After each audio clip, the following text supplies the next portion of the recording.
Hello everyone and welcome to my new video. And what is this video about? Well, we're back on the Elektron Octatrack, and this time I'm gonna crossfade around a sample in a kind of granular synthesis fashion. Not really granular synthesis, but close enough to kind of make it sound like it is and be fun enough to feel like that you're really kind of scrolling around the sound.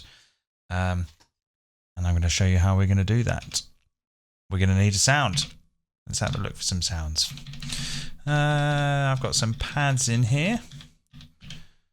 Let's have a listen to these. They're all a bit cheesy.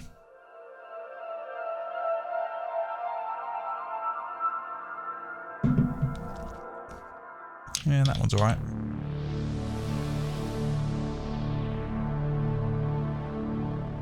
Nice. That's like a kind of early 90s kind of VHS ident sound, isn't it? It's like a home video ident.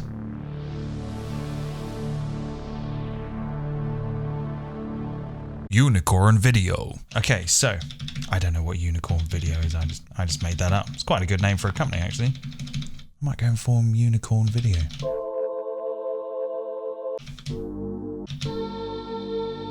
Okay, so I'm going to find a pad I like in a minute.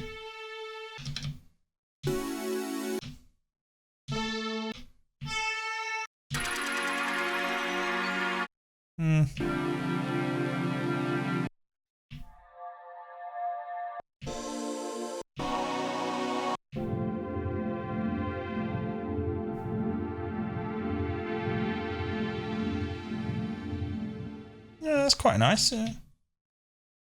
That was nothing.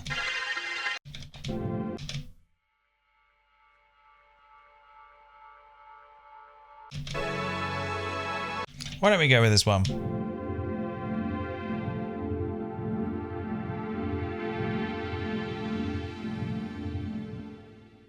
Let's try this one. Okay, so what we're going to do is we are going to go into, I'm going to go function up. I'm going to go to tracks so that the buttons are going to play the tracks. I'm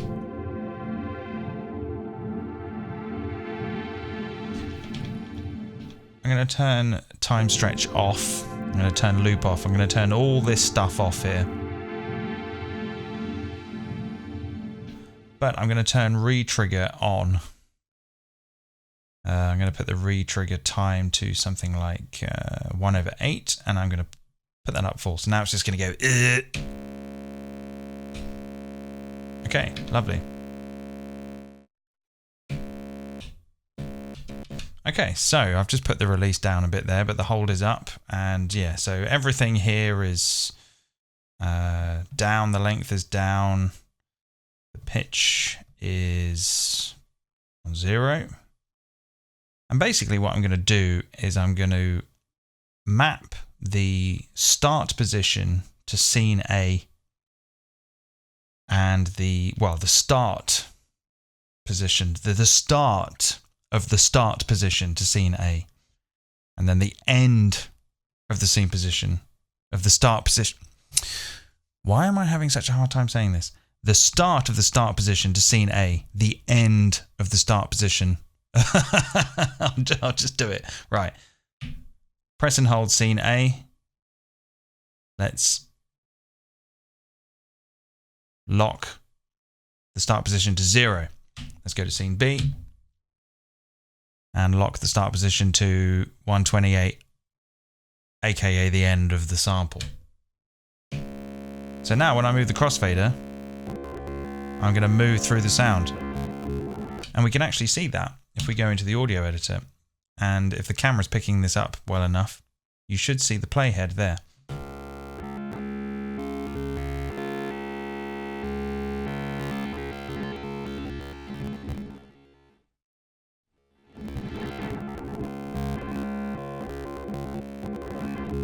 But the problem with that is that it's a little glitchy, it's a little buzzy, it's a little too abrupt, it's not cloudy enough. We need to make it more cloudier.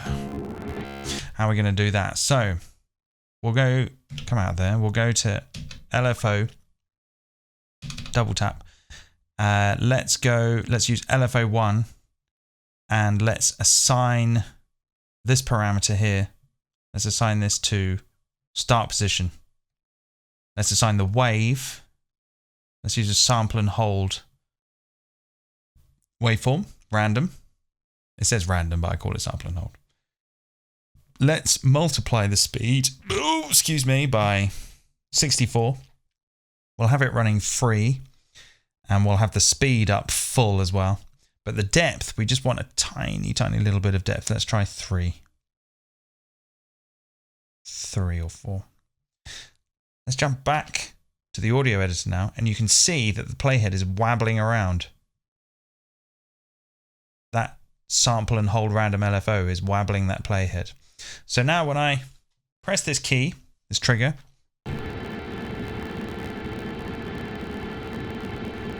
we get a little bit of a glitchy cloud, noise cloud.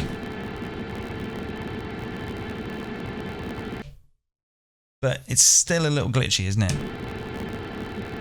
It doesn't really have the texture. It's a little bit coarse. So we'll just cheat. I mean, this isn't really granular synthesis, because if it was true granular synthesis, we would maybe be able to use some amplitude envelope here to apply a fade to each of the triggers. We can't really do that because the amplitude envelope is applied to an event in time when the trigger is pressed. So for example, if I put the hold down a little bit and turn the release up, a little bit more maybe, kind of does that.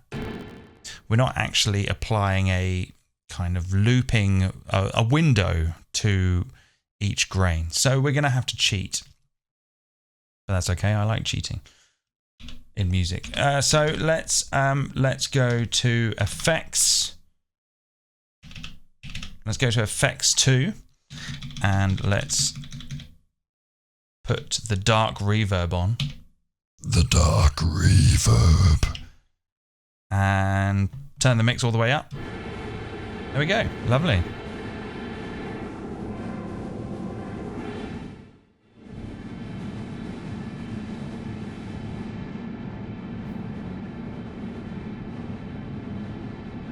So these parameters here kind of make me laugh. This one says shug, one says shuff. I did try to go and look them up in the manual to understand what they meant. I think it's the frequency in the reverb tail, how much gain there is applied, attenuated or boost or cut or whatever, and where the frequency is. But I still don't really know if that's even true. Enigmatic, this machine. So if we go back to the audio editor, press and hold the key, we can just scroll through the sound.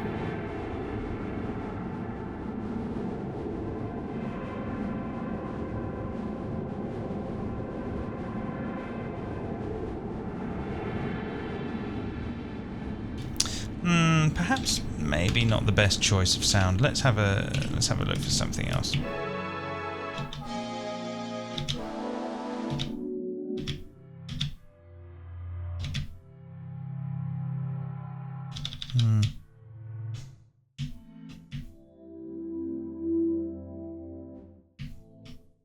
This works best for long sounds as well, using pads.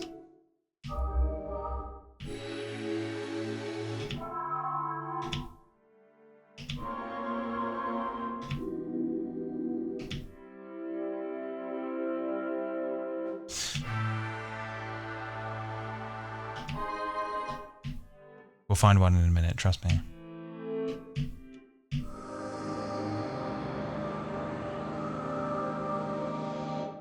That's quite nice. Let's use that one. Okay.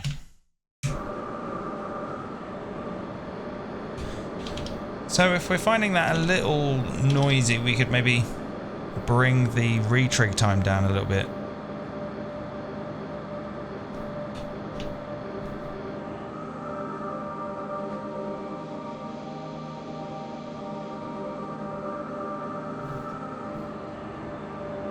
You probably can't see from the lighting, but I'm using the crossfader with my thumb.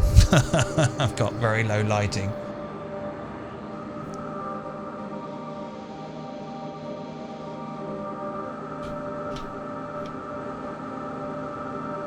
Okay, why don't we embellish this a little bit by applying the comb filter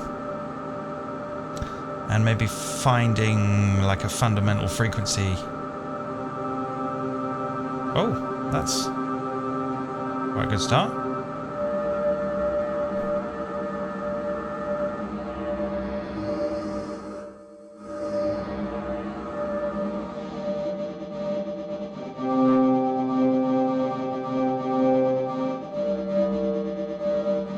Okay, I might map that feedback polarity to the scenes. I might just plonk that down to something like 50. Map this one to 50, and then maybe on B we'll map to minus 50. I'll pull the mix down a little bit.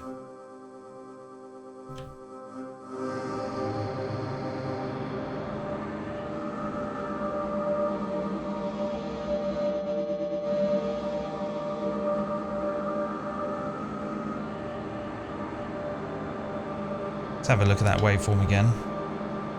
Yeah, you can just see the playhead moving around the sound.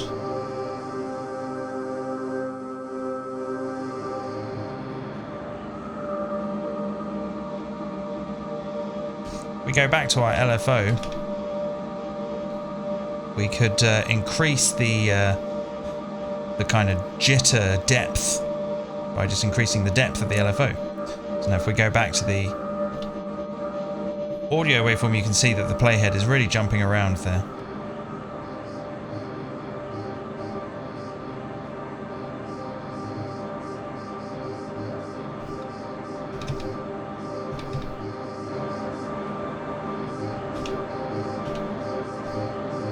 So if we, if we come out of, go back to the LFO, if we pull that down to like, even to like 2 maybe, depth of 2.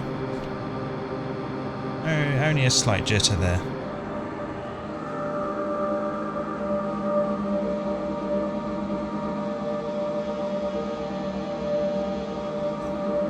So it's a really nice way to perform with drones.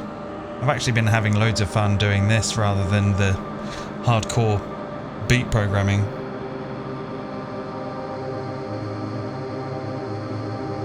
We can, of course, play around with the pitch, put the pitch up.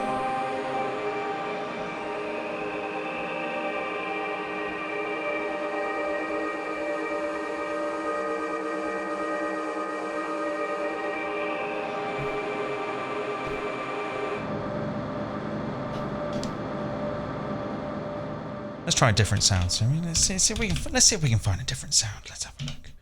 See what other sounds there are.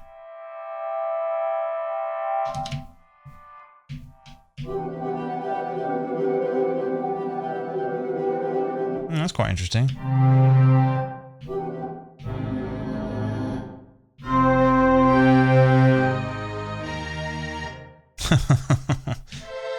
Let's go with that stoned pad. Okay.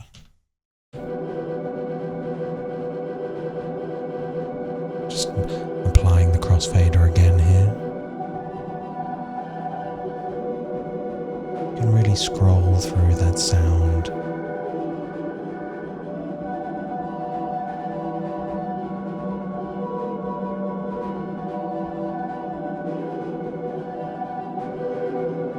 Let's go back to that comb filter.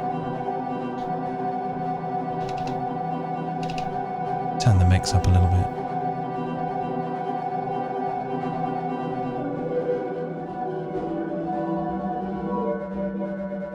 Let's find a different pitch.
try that one.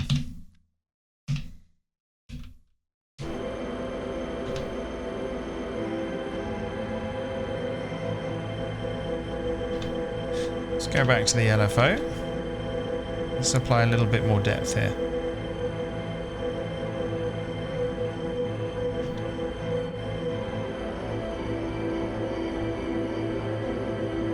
It's fun. Let's put the pitch up.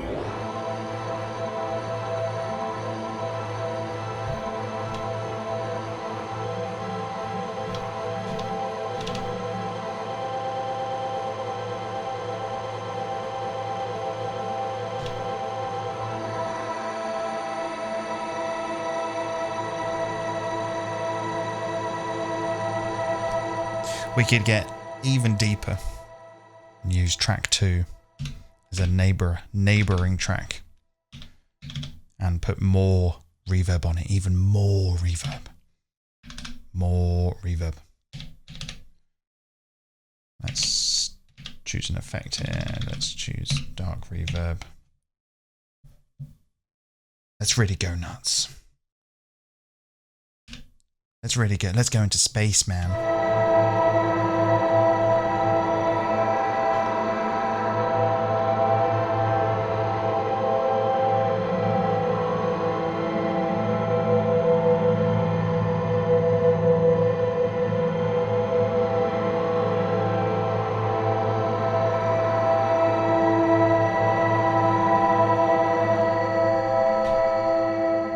What we could also do is map the retrig time from one scene to another.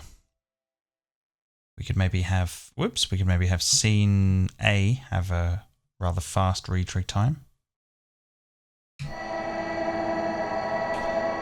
Yeah.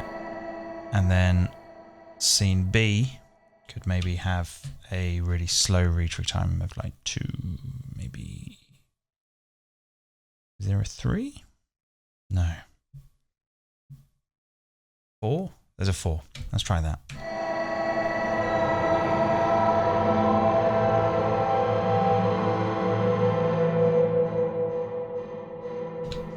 So, if you watch the playhead again here, if we go back over here, you'll see the jitter speed get more spread as it moves across the sound.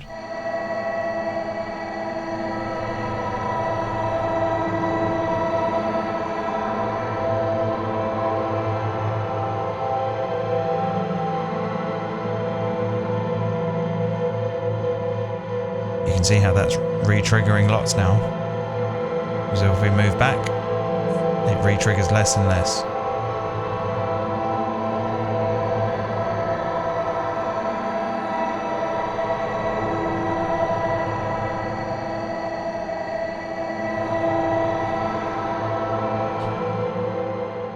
Lovely. So we can actually play some notes if we go into chromatic mode.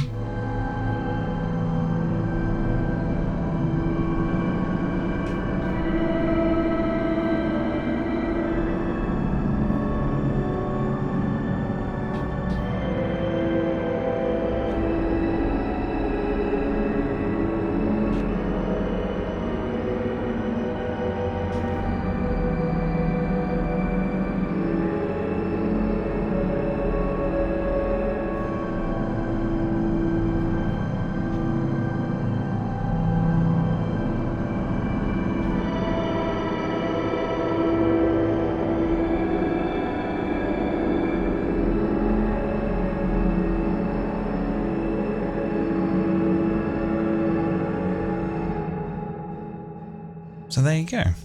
Granular crossfading on the Octatrack. Thanks for watching. See you next time.